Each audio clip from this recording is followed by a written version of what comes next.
Hello, ladies and gentlemen. We're live here at the Canadian Bowler Podcast. It's Mike, joined by my beautiful co-host Daryl. How's it going, Daryl? That's going good, Mike.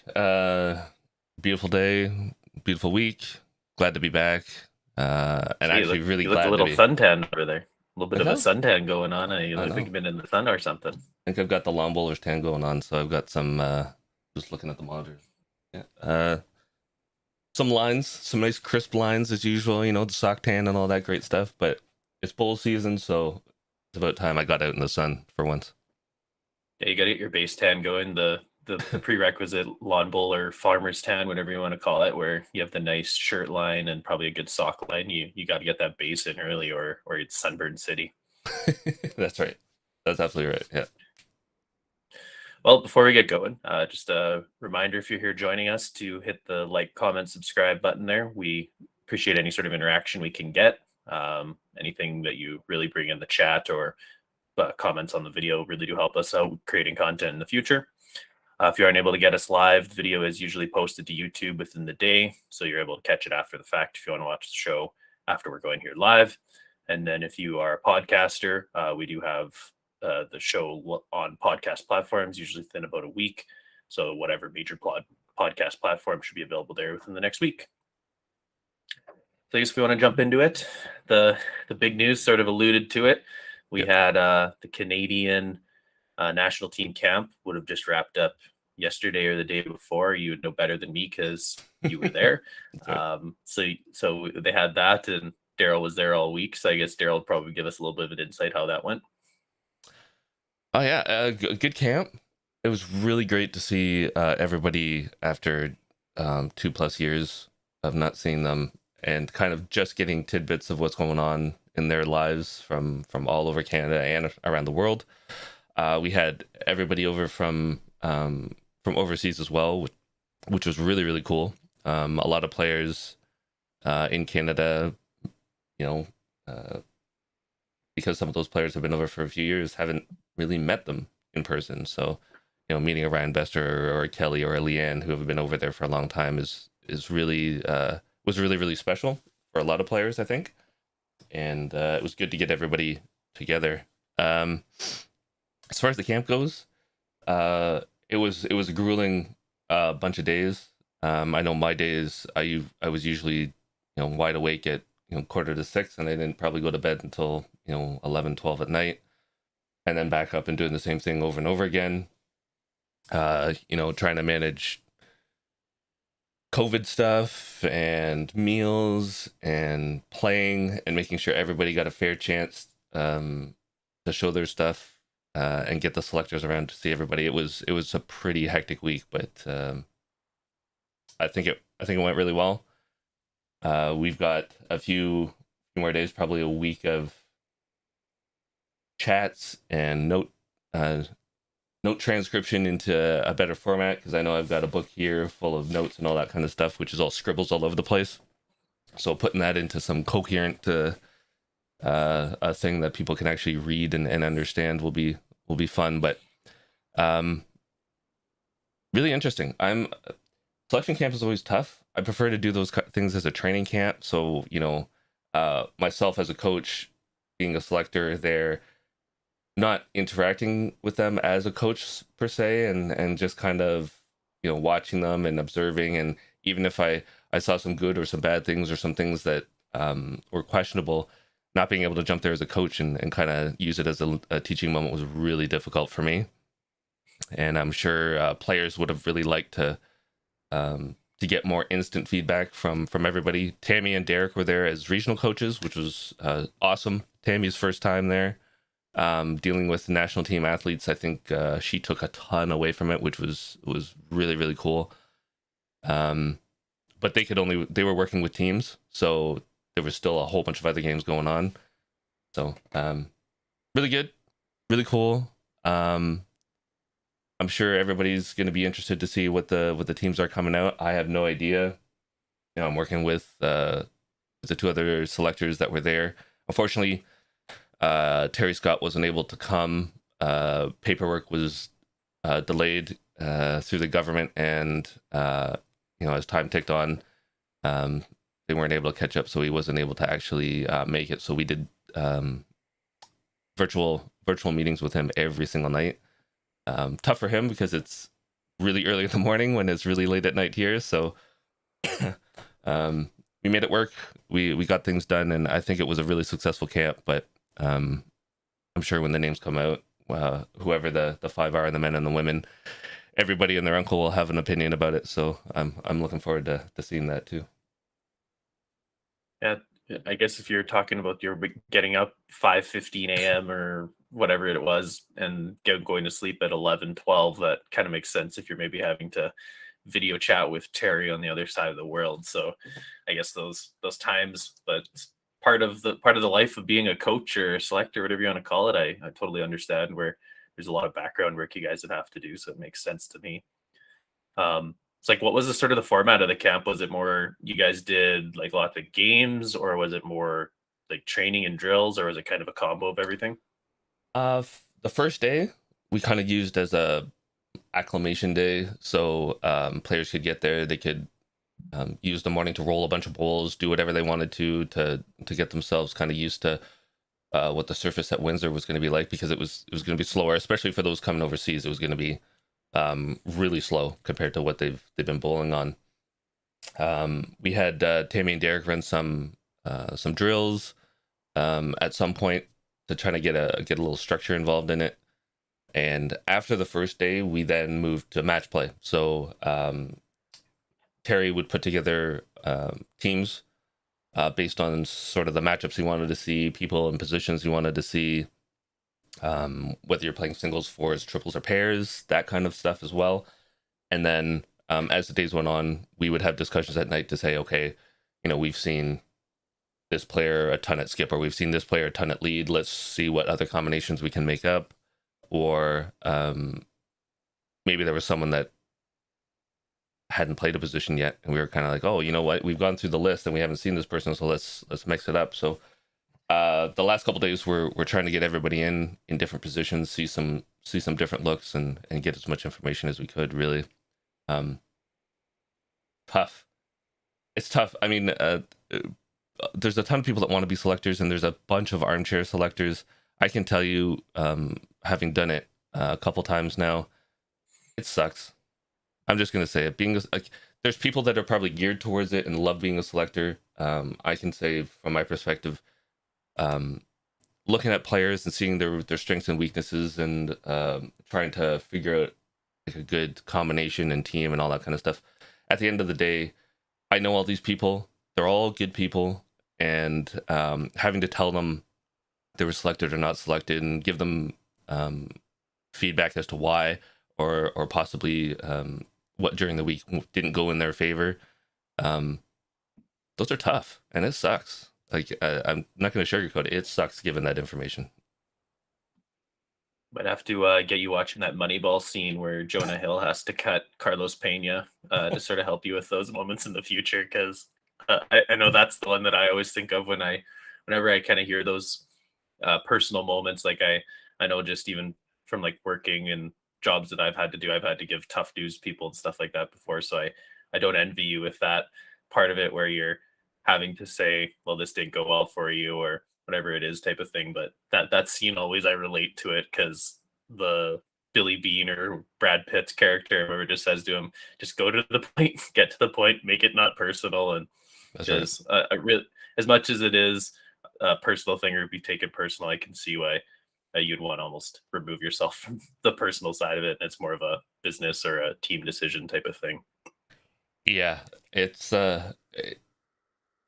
I'm sure some people are geared towards that and love doing that kind of stuff, but for me, it's always a really really tough time. But yeah, the camp went So well. like, it's like looking at the pictures, it looked like you guys had pretty good weather, and well, and you got a little bit of a tan going. So you had Some pictures pretty to throw up pretty here. warm temperatures, it looked like. And yeah, there we go. Like the sun. So it's what, middle of May in Ontario. So probably decent temperature wise, which you can't really complain about. Yeah, the temperature was awesome. The yeah, there's the dream team right there. Um, players really enjoyed it. I mean, we lucked out. There was no rain, no really bad weather. It was all sunny. So Yeah, a lot of players got burnt. If they're like me, they haven't seen the light of day in, you know, 2 years. Uh, I know I tried to stay in shade as much as possible, and I still got a little pink, which was pretty incredible. But yeah, good team, good day, good days. Everybody got along. Everybody chatted. It was really quite just a fun event, despite it being so critical to these players that they do well to be selected. So I guess burning question some people might have. Canada early May. You said the greens were pretty slow. Like what would you gauge the sort of green speed there? 10, 11 seconds. I don't know for sure how fast they got as the days went on because it did get really hot, and it was really sunny. But they did try to water them a little bit to keep them at that speed and uh, keep it relatively the same. But I would average probably 10, 11 seconds, so not bad. Okay. Yeah, probably pretty comparable to whatever they're going to experience this summer in Birmingham. So that's probably a good quality control almost too, because maybe a slightly faster 11, 12 is probably around the range of what you're going to see in England. So good Absolutely. call. Yep. So I guess we can kind of segue from that to pretty early season across Canada in general. I know a lot of places are, well, Ontario specifically, you guys are able to bowl, and I think BC, Saskatchewan, and lots of places are having open houses. It's probably questionable if you can bowl all that much or all that well at this point, but it is kind of that beginning of the season. So, uh, anything you've been doing or that you would recommend for people sort of starting out, getting ready to maybe go out and throw some bowls on those ultra heavy greens or getting themselves ready for provincials maybe month out or something like that? Yeah, I mean, we've got some videos out there of delivery and skill assessment for that early morning stuff. Make sure you check out our YouTube channel for coaching videos, and we'll be releasing more as we go on. But for early season, it's really getting out there and taking stock of what's happened over the last 2 years, right? Roll some balls. Do don't just go out there and huck balls down the green. Set some targets at ultra short and ultra long, and just see how you do. Are you having trouble getting it down the green because it's so heavy? Are you having to really rip it? That kind of stuff.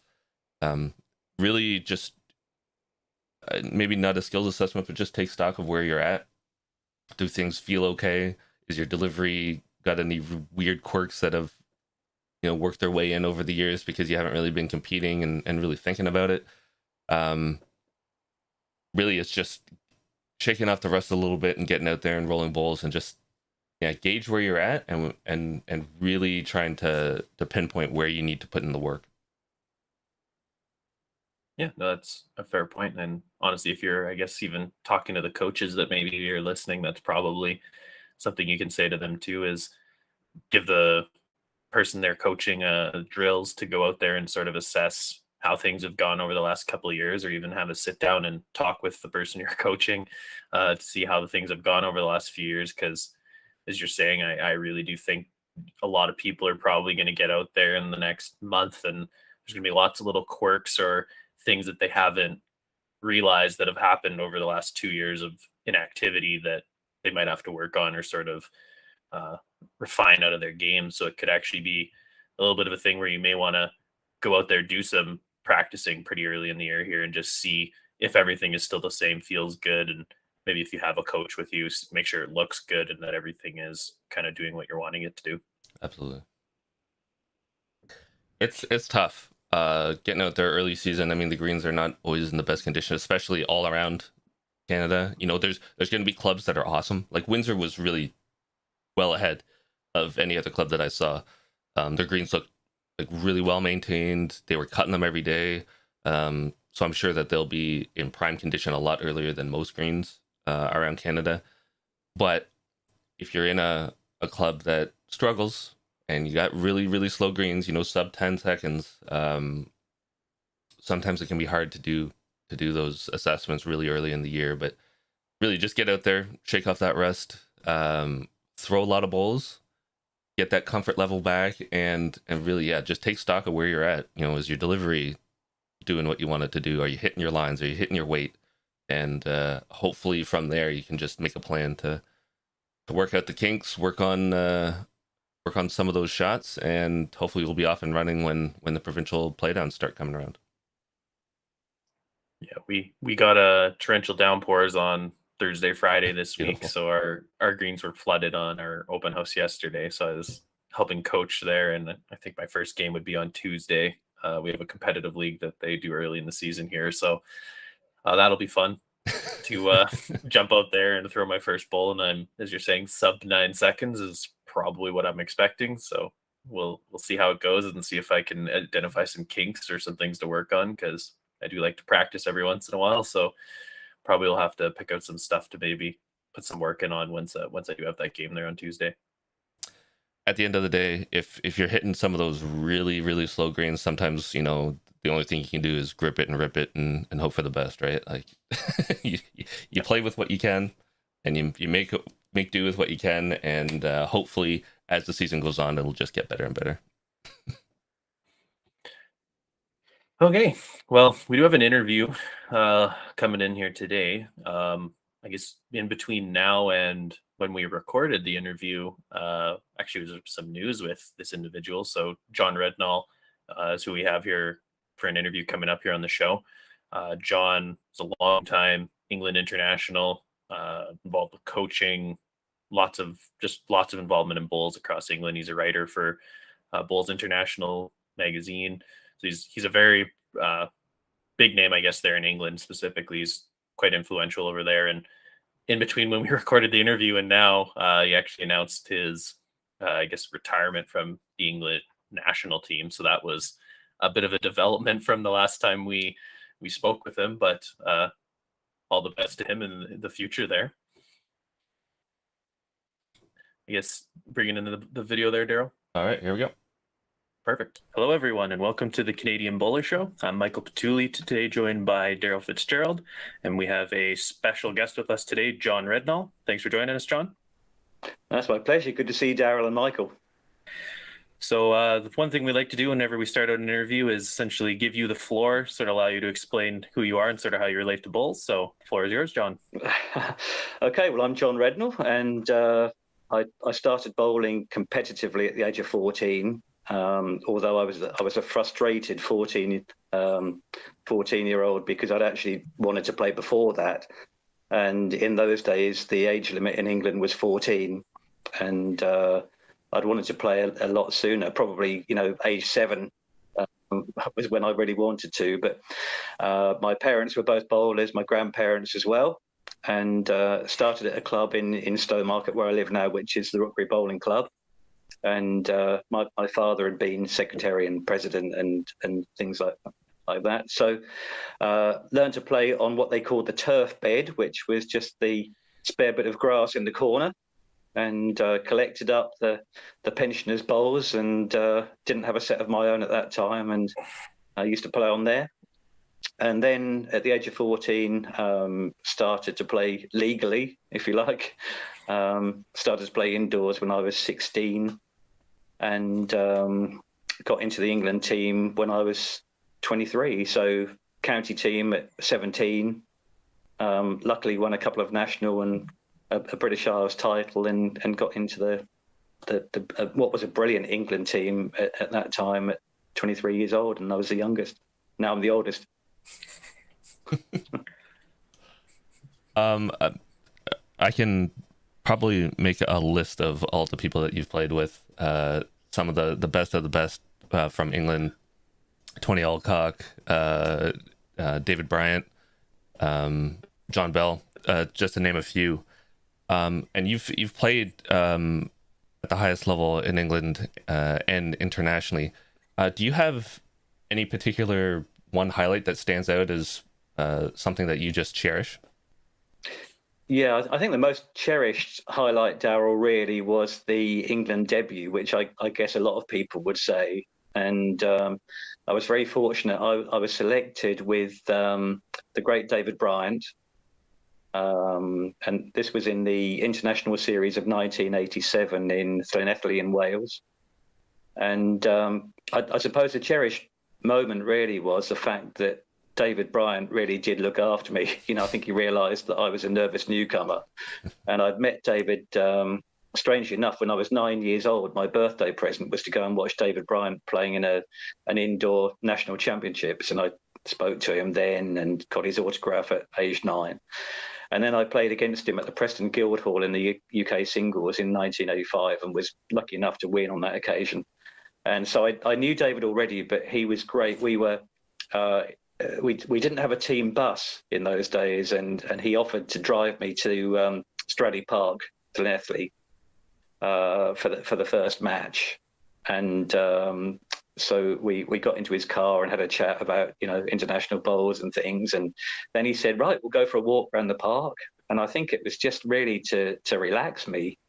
And he was actually number 3 in a rink skipped by David Ward, who I played indoors and outdoors in the England team with for many years, probably over 60 games, I think.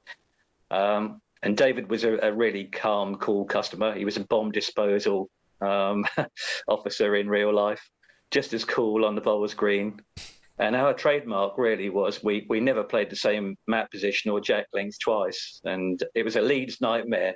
People used to say, how on earth do you lead for this guy? We'd have the mat up to the minimum distance mark one end and full length the next, and mat back and short the next, and never played the same distance twice. So David was a skip.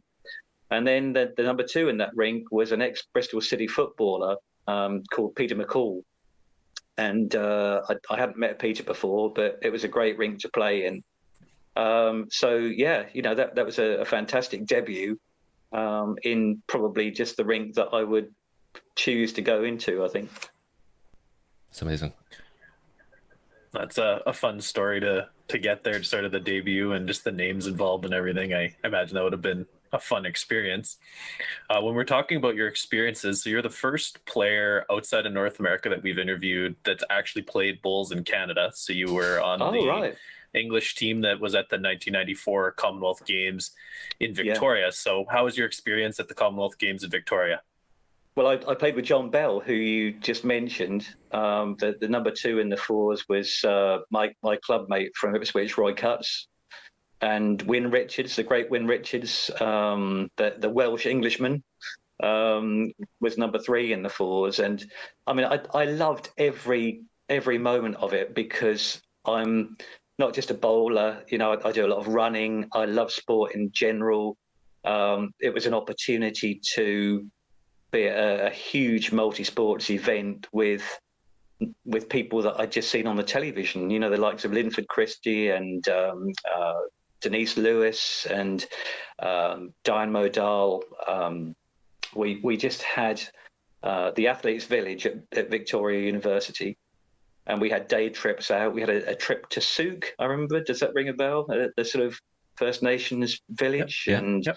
And various sort of day trips as a whole team, which was just an eye opener, to be on the same bus as, the runners and the weightlifters and the shot putters, and it was just fantastic. And I used to go out jogging in the morning, and I'd be jogging, down the same road as people that were real runners. So that was great. Yeah, just loved the whole experience. And the Commonwealth Games, I suppose, was different then, in that the bowls was full length games. I think we played full 21 ends and I think we played 10 matches in the group. Wow. And we finished 3rd. I think we needed to win the last game from memory against Zimbabwe to get into medal positions, and Zimbabwe just played brilliantly, and we didn't make it. But the whole experience, I loved the area. I loved the wildlife. I mean, we saw orcas and and all the sorts of things that I hoped that I would see. So it wasn't just the bowls that I loved; it was the whole Commonwealth Games experience, really. That's awesome. The club is still going strong.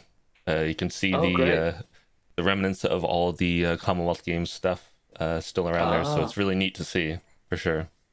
It was so well done, and you could flag down the taxis, and there was the Clewick mascot and all the badges that you could collect. And I look back on it now, I think I've still got the Commonwealth Games blazer and the shell suit, which is pretty out of date now. But yeah, things that you don't part with.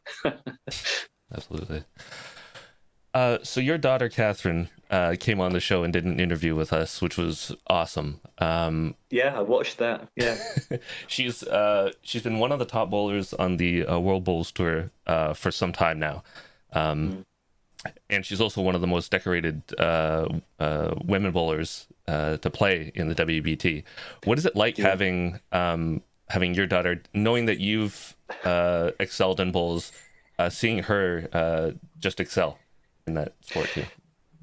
Yeah, I think like any proud parent, it's what you always hope for, and the chances were that, I suppose the chances were that she would play bowls, but she came along to the junior bowlers classes that I held at Ipswich and District Indoor Bowling Club.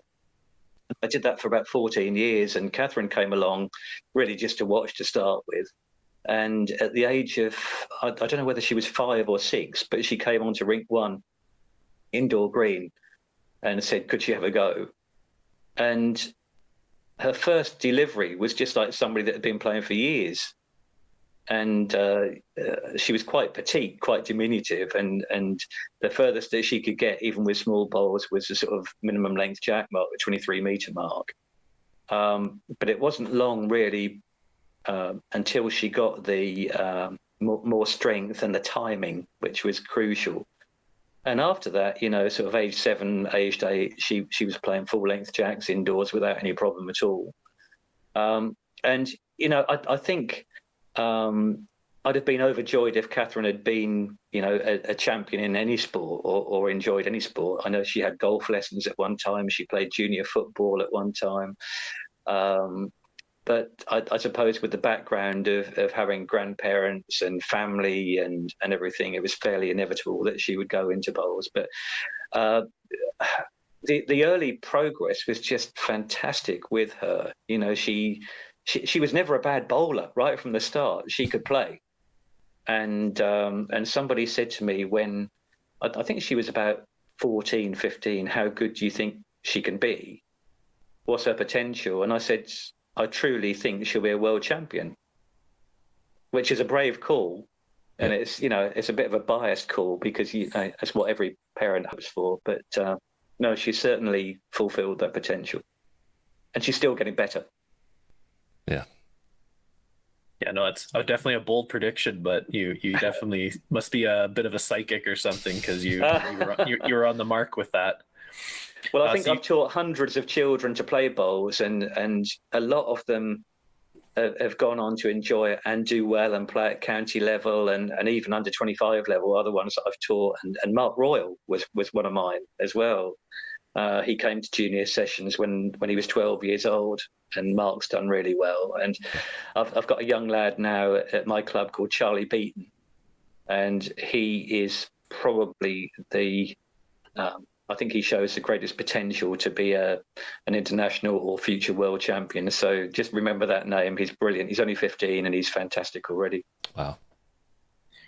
So you do touch on, you have touched on it, that you're sort of a junior coach. So Bowls England Junior Academy coach. What exactly do you do in that role? Well, I did that for 3 years, and it was something that I felt very privileged to do. And I'd often wondered what happened at the Bowls England Junior Academy, and they'd heard that I'd done some sort of local and regional junior bowls, and that I suppose it came as a sort of thing from being a school teacher. It was a natural kind of progression, and I'd actually been a coach, a qualified coach, since 1985. So I was very young when I became a coach.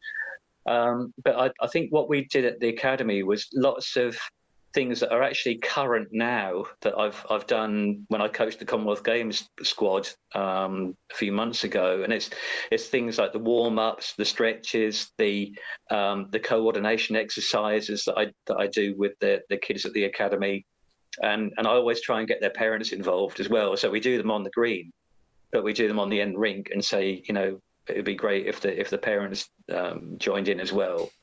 And then things like working on their delivery actions, their technique, without being too prescriptive, but just, if they come to you and say, I've got a preference for my backhand or whatever, and I'll say, well, why?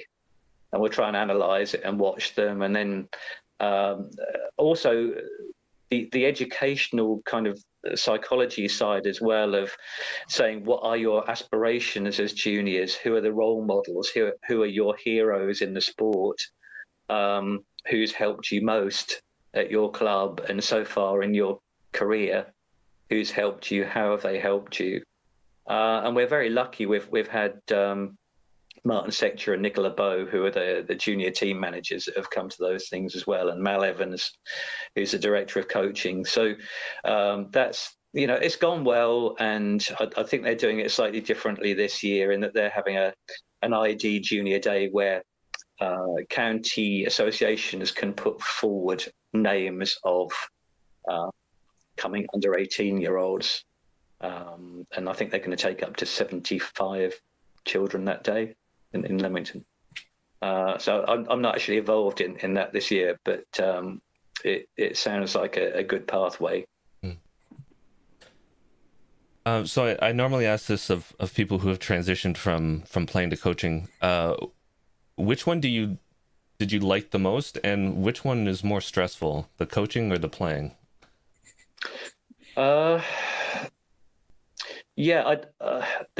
Maybe transition is the wrong word, because I still feel that I'm at the very peak of my True. bowling abilities. So, whereas I've been to a soccer match this afternoon, and Ipswich Town have won 4-0, so I'm in a very good mood. But I think, with a lot of coaches, they go to coaching from being good at the sport that they're passionate about, and for me, maybe because I was a school teacher, I took up coaching quite early in my career, and I suppose that was refreshing, because to be teaching juniors who were only, at the time, 9 or 10 years younger than me, was quite good. They saw that bowls wasn't an old man's game, and to have a young coach in those days was quite a novelty, I suppose. But in terms of stressful, I think coaching comes easy for me. I think if I hadn't have been a music teacher, I'd have probably tried to be a PE teacher, physical education teacher. I've always enjoyed coaching. I've coached a bit of squash and badminton and five-a-side football and things as well years ago. So I've always enjoyed the coaching side, but in that context, I think the playing is definitely more stressful. That's fair. Yeah. So you've written several articles for Bowls International magazine. How did you become associated with that publication and become a regular writer for it? Well, I did it a few years ago, just as one-offs, when Patrick Holbert was editor, and ended up writing a section on leading for the book that he published. And then Sian, when she was editor, she just contacted me and said, could you write an article on tips for leading? And I think she was probably looking for a couple of paragraphs, and I wrote a couple of pages. And she said, oh, have you done this before? And I'd actually also written for an urban and provincial newspaper for 7 years. I had a double-page bowls article every week for 7 years in the outdoor season. And so I'd had plenty of practice at writing, and as well as teaching music, I taught English. I've always loved writing. And so when Sian said, "Oh, this is good," I said, "Well, I'll always do more," and ended up doing a monthly column now. So and it's great fun. So Mike and I have been reading obviously the magazine, but also the columns that you've put out. And one of the reasons we're so excited to have you on the show was to ask your opinion based on one of your columns.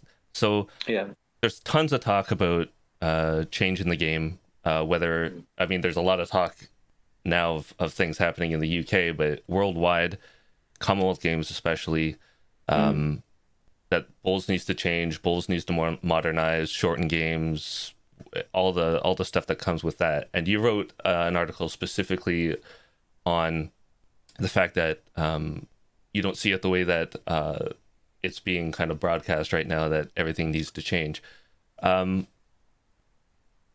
Perhaps share your thoughts on that and what your article was written about.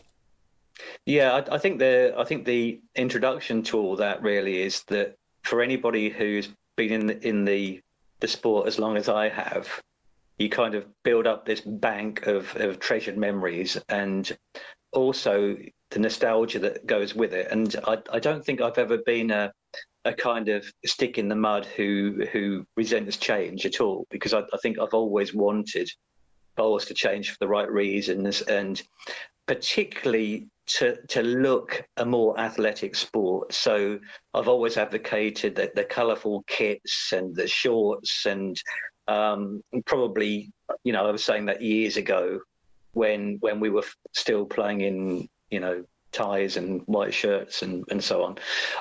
I think that the blazer issue is a strange one, because a lot of the critics of various organisations, county and national, blame the blazer brigade for not wanting change. And actually, I don't know how much you two watch soccer, but you watch the Premier League football teams and they arrive to the games in blazers and ties. So, I think whilst the playing kit needs to be as athletic and appealing and colourful and a bit of razzmatazz and to make us look like a sport, I think maybe there is a place for blazer and tie, and I know that Kirk Smith, the England manager, agrees with that as well. But maybe not at club or county level these days. But as far as the format is concerned, I think I was quite outspoken on that one. And there's a school of thought that says that bowls will only appeal particularly to youngsters if we play shorter formats. And I've taught hundreds of kids to play bowls, and some of them now are in their 20s, late 20s, early 30s even. And they've always they've just enjoyed the full length formats, the 21 ends of county fours and Middleton Cup, which is our national inter-county competition, which is really prestigious, and the ladies' equivalent of that, the Johns Trophy. And I think most people that play Middleton Cup and actually international bowls still love the fact that it's a 21 end game, and you get the ebb and the flow, and the team that's behind, or the 24 players that are behind on the board, have got time to make those tactical and strategic changes and to find a surge in form. And the long game suits that. It's the only time really when you get that long comeback overall over 6 rings. So I think that's great. I also love short formats. I didn't want people to think that I didn't like short formats. I think the formats at Potters are great, but it's done for time and it's done for television. Probably the only bit that I disagree with is respots. I don't like respots. I think you look at the best drivers in the world, the David Bryants, the Peter Bellises, respots have maybe taken that aggression away from the game, and it's become perhaps more scientific in covering the respots and things like that. But I think my argument was that there are some people that think that bowls will only survive if everything is short formats. And I think there's a place for short formats, but I also think there's a place for long formats as well.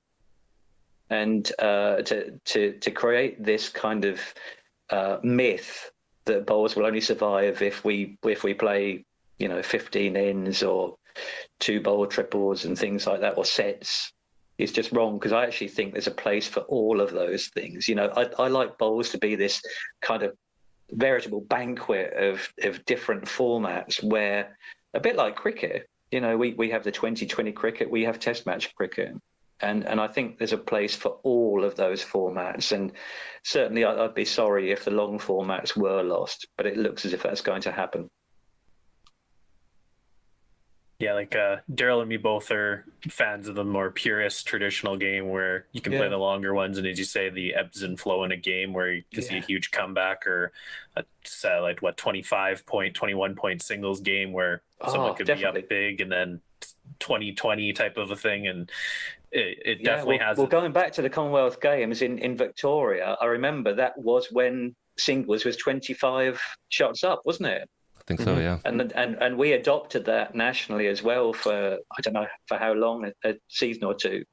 But I think those people who like the pure game of fours at, we have a wonderful kind of variety of events to play in England. So there's a competition which is called the National Double Fours, which is exactly what it is, two fours. And that's 21 ends. And that leads into Middleton Cup and England trials and the full six ring series. And those people that play Middleton Cup and the traditional six ring series, I think they just love that format. It's not to say they don't love the shorter formats as well, but I just think that is the purest game there is. And for me, I've played 101 games for England outdoors and 42 indoors. And I've been a lead in every single one of those games, and I've never ever wanted to play anywhere else. But to lead with two bowls in a 21 end game for your country is just, you can't beat it. It's just the most prestigious type of format there is. So one of the changes that's coming up, I guess, with Commonwealth Games immediately is they're changing the colors or having different set colored bowls for each nation. What's sort of your thoughts on having like the set colors and making that a part of the game going forward? I think it's something that should have happened years ago. I know we've had self-adhesive discs and different colors and things, but actually, the sport has cried out for 2, 3, 4 players, or even 24 players in an international series. I mean, wouldn't that look great to have a 6-rink international series with 2 contrasting colours? So I'm absolutely for it. It has thrown a few issues up, and I know when I was coaching the Commonwealth Games big squad before it was selected, they were talking about the possibility of this happening, and a few of the players are sponsored by Henselite, Drake's Pride, Taylor, Aero, and saying that they might not get exactly the same colour, and some of the players are quite keen to keep the bowls that they've played with and done well with over the years. So I think there will be a few kind of teething problems, but yeah, as I said, I'm not a stick in the mud, and I just think that to have team colours would be fantastic. Going along with the Commonwealth Games, how excited are you to have the Commonwealth Games in England and have bowls as a big event there? Yeah, I'm just excited about having the Commonwealth Games, full stop. As I've said, I'm just a lover of Commonwealth Games and Olympic Games, and I will be glued to, not just bowls, but to particularly the running. I just think that the athletics is great to watch. And I think in terms of being fortunate enough to have a Commonwealth Games on home soil, obviously it puts bowls in a shop window. I remember when I watched the last Commonwealth Games in Australia, I've got the lasting memory actually of a lot of the Aussies turning up who'd been in the ballot for tickets for different sports and didn't get the sport that they actually applied for and got lawn bowls, and they absolutely loved it. And I sat next to some men and women high up in the stand who were probably in their sort of mid-20s, and they enjoyed everything about the occasion. They enjoyed the lager particularly, but they enjoyed watching, and they supported very patriotically. They supported Australia even though they didn't know what the rules were of the game. what the objectives were, but they watched and they soon got the hang of it. And I remember hearing one of them saying, "Well, I can't wait to have a go at this." And that's what we want from Commonwealth Games on home soil. We just want people that have maybe not played or watched bowls before to have that opportunity. So yeah, it's a brilliant chance. Yeah. Yeah, I think the exposure of Commonwealth Games is always a huge thing because, like, sort of as Daryl had said, the facility there in Victoria, still to this day, you can see that it was a Commonwealth Games facility, and then still being used for 20 plus years later. So yeah, it's definitely a lasting thing that has a huge effect on the Bowls Nation or whichever nation hosts it. Yeah, and I think Birmingham is a very good city for the Commonwealth Games. Full stop. I particularly like Birmingham as a city, and I think they'll do it really well. So one of the other reasons we wanted to bring you on the show is there's been a fair bit of, I guess, sort of an uproar almost about the British Isles Test Series and sort of the changes that have been occurring there over the last year. So sort of the big back and forth, and every different country's almost put out a statement, it seems like, over the last few months about what's happening and what their role in the whole thing was. So we sort of wanted to get someone from the UK's perspective on what's happened and sort of how you think it's been managed so far. I think it's as clear as mud. The first that I heard really was from Ian McClure of Ireland. And as I said, I first started to play for England when I was 23, and the Ireland team had a lot of guys in their 20s, early 20s when I was, and they. So I've grown up with playing against them for years and years, and Ian McClure was one of them, and he contacted me and he said, we've heard this rumor that the six-ring traditional format is going to be axed, and what do you think? And I just said, well, I am a true advocate and stalwart for the reasons I've given of a six-ring international series being the absolute pinnacle.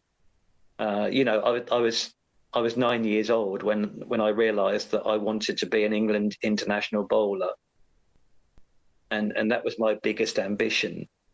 And teaching some of these kids at the academy and so on, their biggest ambition is to play for England. And some of them will do that, but certainly for this year, the changes made to the junior series, I don't know whether they're temporary changes or whether it will grow again, but it's been cut down to 12 men and 12 women, the juniors. And then the press release that we had from Bowls England the other day said that the six-rink format doesn't mirror the Commonwealth and World events. And with World Bowls being every 2 years, there isn't a place for the six-ring series. So I would argue that there is. I think there's a place for both. I think there's I remember the centenary test matches, and I played in those and really enjoyed them. And we played pairs, triples, fours, and singles, and so my view is that it would have been good to retain a format that's been in existence since 1903, but also to bring in the test match formats as well. I mentioned some of the other clubs, some of the other formats that we have. We have a competition called the National Top Club, which my club, Felixstowe and Suffolk, has been lucky enough to win twice. And, in that we have a 2-bowl singles, a 4-bowl singles, a pairs, triples and fours. And you have to win 3 of the 5 events to win the tie. And it's absolutely great. It's a fantastic format, which I guess mirrors more the Commonwealth Games and World format. But I just don't see why we can't do both.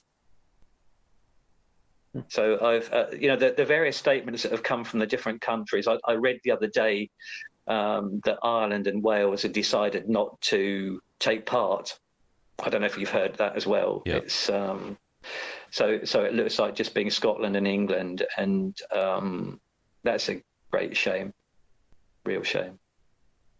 Yeah, it's been interesting. My because I troll social media for posts about bowls and what's going on, but ever since I clicked on one of the messages about the British Isles, it's just been a flood of comments and posts and petitions and letters coming out from the various countries. It was sad to see that a couple of the countries said, if this is the way it's going to go, we won't take part. Yeah, I think, Daryl, you have to just, I think most international bowlers love any format they play. They just love the sport, and to play against opposition from a different nation is great at any point. Whether it's junior or, I remember Catherine playing under 18 for England against Scotland and Wales and Ireland, and that was awesome. The standard was just incredible. My big worry about it going down to 12 men and 12 women for the juniors is obviously that it was 24 men and 16 women, because they played 4 rinks in the women's. So immediately there will be fewer places up for grabs, and that could mean that fewer juniors will say, well, we won't, or they will say we won't bother. So, some juniors potentially could be turned off because they realise that they stand far less chance of meeting their aspiration, if you like. So with this event being on shaky ground, do you see there an opportunity for maybe not necessarily the national bodies, but someone or somehow there being an event created to replace this in some way? I really think that could happen. I think the strength of feeling from certainly the Irish lads, I haven't spoken to any of the Welsh. I've seen some of the Facebook comments on it, from people like Robert Wheel and John Price and people who are not current Welsh players, but they all say the same thing. It's just they've got so much sentiment and so much love of the friendships and the great moments. You mentioned the people that I've met. Yeah, I've played in an England team with the likes of John Bell, Tony Alcock, David Bryant, David Cutler. The list goes on. But also to think that I've had the privilege of playing against the top Scots like Willie Wood, Alex Marshall, Paul Foster. Again, the list is huge. And the great Irish boys and the great Welsh ones, and the likes of Peter Bellis and Ian Taylor. I remember leading against Ian in the Commonwealth Games, and people on the world stage, and that's come from leading for England with 2 bowls.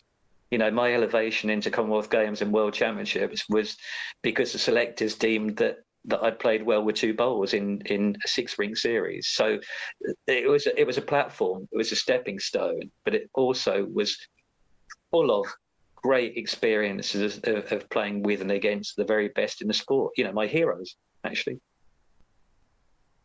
Yeah, I really felt it was a shame. Like, I've played internationally myself, and Team England we bonded with pretty considerably when we were in Hong Kong. We had a young team from Canada with them, and all of them had gotten their starts like in that series. So I see like the history part of it is a huge factor that a lot of people are pretty up in arms about. I guess you say the sentiment behind it. And then I think the one that for me really is it's going to limit the potential to make that national team or make that leap to the national squad. You talked about it yourself, and we kind of related. I described it the other day, Michael, as a conveyor belt. So if you take the conveyor belt that produces juniors, like Catherine, from 6 years old through to playing for their club and then for their county, and then for the junior national side, under 18 indoor, then the under 25. Not all of those under 25 internationals will play seniors. It's a big step. It's a big step up. It's not, it's not a gimme. But but there is a progression there. And I just think that conveyor belt is going to go very rusty if we're not careful. And it's a conveyor belt that will stop functioning if we don't give the aspirational potential to those juniors. You know, those juniors will want to play for England at under 18 and under 25 level. And if they're denied that, either because they're not quite good enough or because the places are limited, then the progression, I think, will just come to a halt. Yeah, That's what I worry about. I see it's going to be a way a lot of people might get out of the game, where you kind of start to that point where you're maybe starting to become elite, and then you miss that one opportunity or two opportunities, and maybe it turns you off for the rest of your life. Yeah, that word's being used a lot, isn't it? On the various critical posts of Facebook and things, the biggest criticism seems to be that it's making the elite more elite. And in any sport, you will have the best players that are a level above anywhere else. But one of the joys of the 6 rink series is that if I play for England and I play against Scotland, I could be drawn against Alex Marshall, Paul Foster, any of their Darren Burnett, any of their so-called top elite. Mm-hmm. And I think if we're not careful, if we go to smaller teams, there's a rumor that teams could be of 6. There might be 6 very elite, and then a second string and a third string. And the second and third string won't actually get to pit their ability against the cream, if you like, of other nations. They would only be playing against a second and a third tier. So again, they'll be denied that opportunity of saying, I've played against a 6-time world champion today. Yeah, no, definitely exactly how I see it, and I'm glad I got someone else sort of. I guess I always talk about with Daryl here, and it's good to get another opinion in on it, because I'm the one who's sort of, I guess, been a little more closer to it, just because I know a few of the guys from England and Ireland myself. Yeah. So to go back to your other question about, do I think that other events might be brought in by, shall we say, a splinter group? I mean, that's what we're talking about, isn't it? If let's imagine Ireland and Wales got together and they said, no, we don't support this format. I suppose it's feasible that you could have a nostalgic, sentimental kind of ethic that brings about a 6-rink series between nations, not under the auspices of British Isles Bowls Council or World Bowls, but maybe just a less formal, less funded international series. I played in the over 50s indoor internationals a few years ago, and it was great, because you were playing against people that were not necessarily top internationals now, but had been.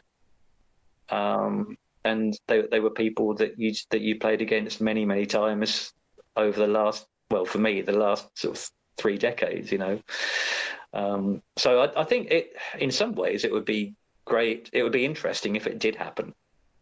I'd guess it would be self-funding. If it wasn't run by an organisation, by a governing body, then players would have to play and pay for themselves, I suppose. But it would be nostalgic if it happened. Yeah.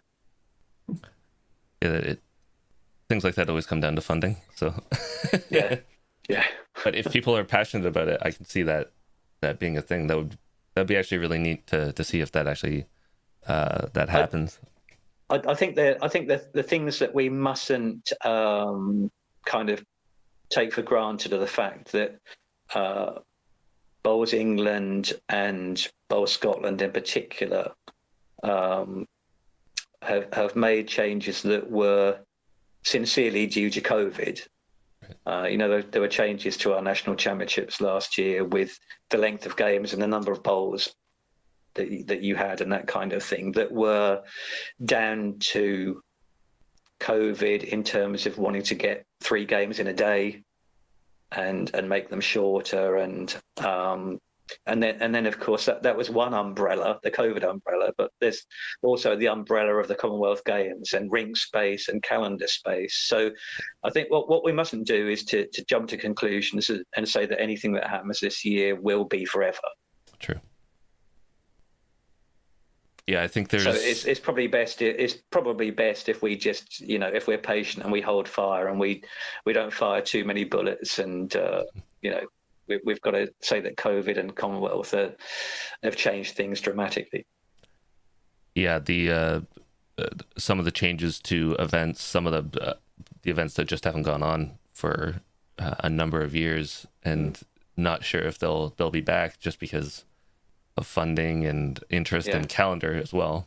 It'll be interesting to see where everything falls after this year, when supposedly everything starts to get back to some sort of a normal and progresses forward. And I mean, your opening question was about the changes to the sport, and it will be interesting to know if these changes do become life changing.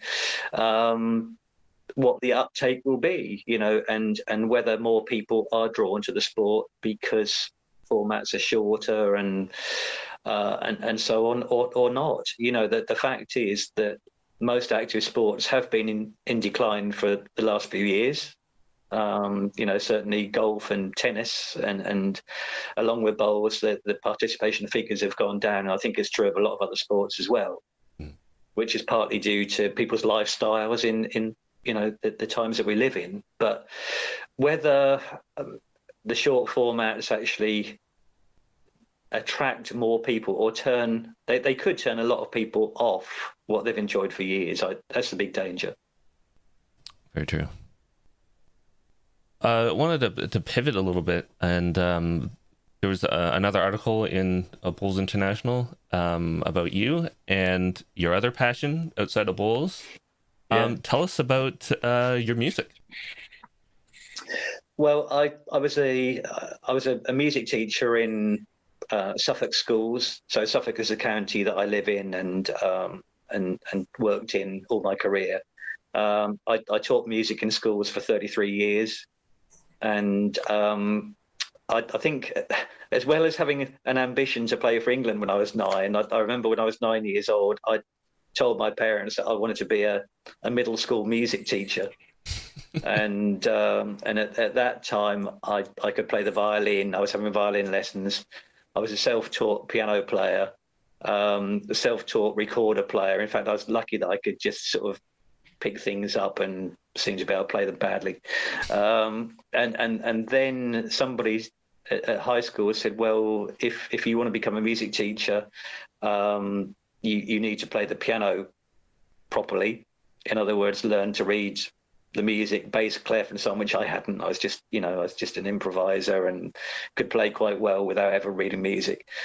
And so I skipped through the grades very quickly and went to piano lessons with a little old lady up the road, and had to have Associated Board Royal Schools of Music, grade 8 and grade 6 to get into music college.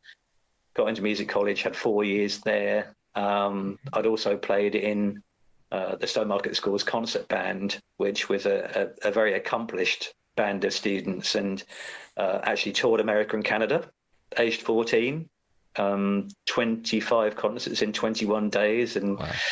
Fantastic sightseeing, New York, Ottawa, Ontario, day trip to the CN Tower, Niagara Falls, playing in plazas and malls, and it's just unforgettable, really. So I went to music college and then teacher training at university, and I've taught so many different kinds of instruments. I know the last school that I was working at, I was teaching not just whole class violin and a whole class ukulele and a whole class guitar, but whole class keyboard. And I was teaching flute, clarinet, saxophone, cornet, trumpet, baritone, tuba, and violin in small groups. So, and composing has always been a love of mine. I studied composition at music college and churned out lots of stage musicals and productions and concert material for the schools that I worked in. And I still sing in 2 choirs, a very good choir, very classical choir, and 1 light music choir. And I play violin and electric violin in 2 contemporary folk groups. Wow. And then a couple of years ago, I had a great honour. I played with, you've probably heard of the Electric Light Orchestra, ELO.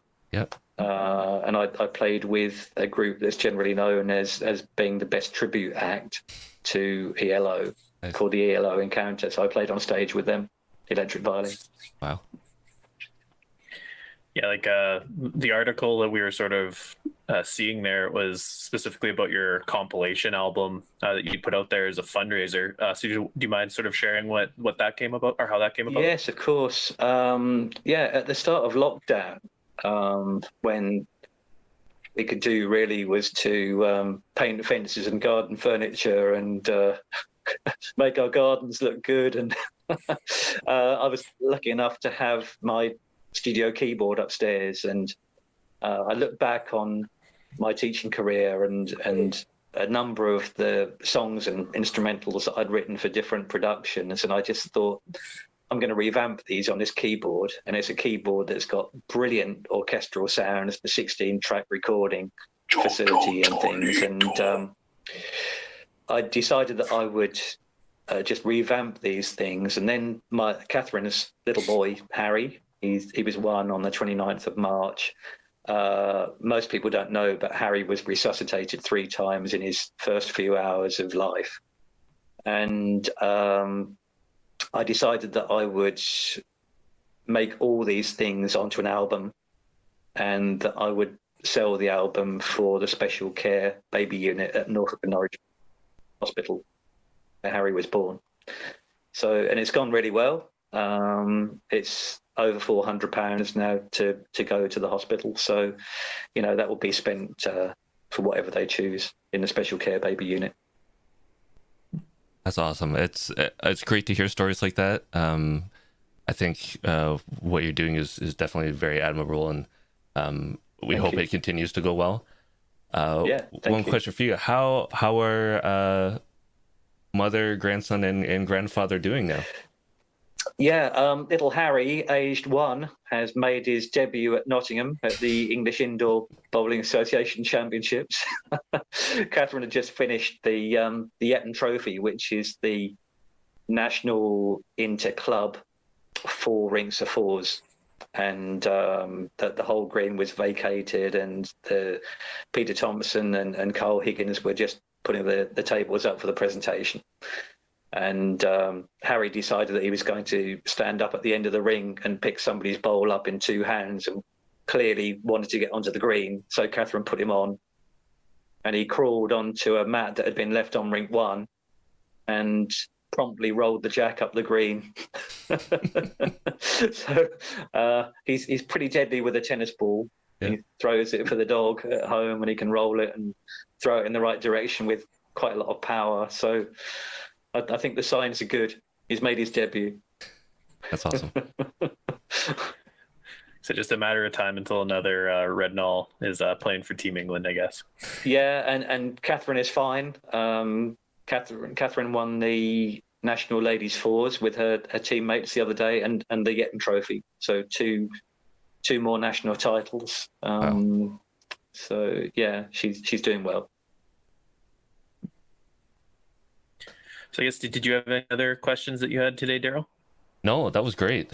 John, really appreciate you coming on the show. We were really pumped when you said yes, you'll do an interview. For making the time for us. We want to get a global perspective. We want to get the news out to everybody, perspectives that are not just our own. So having your perspective on everything that's going on in the UK, talk about the Commonwealth Games, and especially your career and what you're doing has been fantastic. So thank you very much. Thanks very much. It's great to hear what's going on in other countries as well, and what their perceptions are. And as much as social media is maligned in some cases. I said earlier on, playing for England for 31 years, I've met some fantastic people, and I have friends in just about every country that I've ever played against, I think. So they're Facebook friends, and we keep in touch, and it's just good to hear that the game is flourishing, particularly in the countries that you don't necessarily associate with bowls. I was amazed at the Commonwealth Games in Australia, just how good a lot of the smaller countries are and how cosmopolitan bowls has become in those countries. It's, just a feast, really. It's a feast of bowls. Well, yeah, thanks again for joining us, and My pleasure. And we're back. That was a fun interview. I enjoyed that one. We had quite a good conversation there with Johnny. Fun that he actually was at the Commonwealth Games in Canada, so we had a bit of an interesting conversation there, being able to talk with someone who's actually played in our country, which was really cool. Yeah, really, really cool insights. Like we were kind of saying in there, he's written for Bowls International and had some really great opinions, which weren't always in line with everybody else. Which the current sentiment and repeated stuff is, bowls needs to change, bowls needs to modernize, shorter games, shorter this, shorter that, and he's kind of saying, while he appreciates that and knows that that's a part of what needs to come, there is still a place for all the traditional stuff, which I thoroughly agree with as well. Yeah, and like the point he made with when he was at the Commonwealth Games, it was round robin, 10 or 11 21 end games. Yeah, it's a heck of a lot more games than they're currently playing when you go to the Commonwealth Games. So you can see how much it has changed, even in over 20 years since it was hosted, or I guess 26, 28 years since it was hosted there in Victoria. So quite a bit of changes, and obviously still changing. So it was good to get a refreshing, I guess, to get a take from somebody who was a little bit different than the typical ones. Absolutely, it was great, and thanks, John, for coming on. Michael, you have anything else you want to bring up for today, or are we good? No, I think we covered our bases there. I'm excited for the season to get going. I know Absolutely. you and me both have got lots of stuff planned, and coming out to, I got my provincials starting next month, and then I got WOBA to look forward to in July. So I'm actually quite excited for this year. It's going to be a fun to actually go out and see people again, as you're kind of talking with the camp, see people I haven't seen in probably 2+ years. So it'll be great. Yeah, it'll be really good to see people, and we've said this in the past, and I want to say this going forward. If anybody out there that's watching our show that enjoys our content, if you have stuff going on that you really want us to talk about or take a look at, big events, things going on at your club, changes in your province, or internationally, if you have big stuff going on, we love to talk about bowls. So shoot us an email, hit us up on social media, and just let us know what's going on, and we'll be more than happy to talk about it on the show. And I guess before we wrap up here, just a reminder that if you're here today, to hit that like, comment, subscribe. Any interaction, we obviously love it. So any sort of likes helps us out a bunch here, and any subscriptions obviously is the main thing we're here on YouTube for. And if you're not able to catch it live, we are either on YouTube after the fact, or you can get us on major podcast platforms shortly after the show. Okay, so with that, I wish all your bowls big touchers.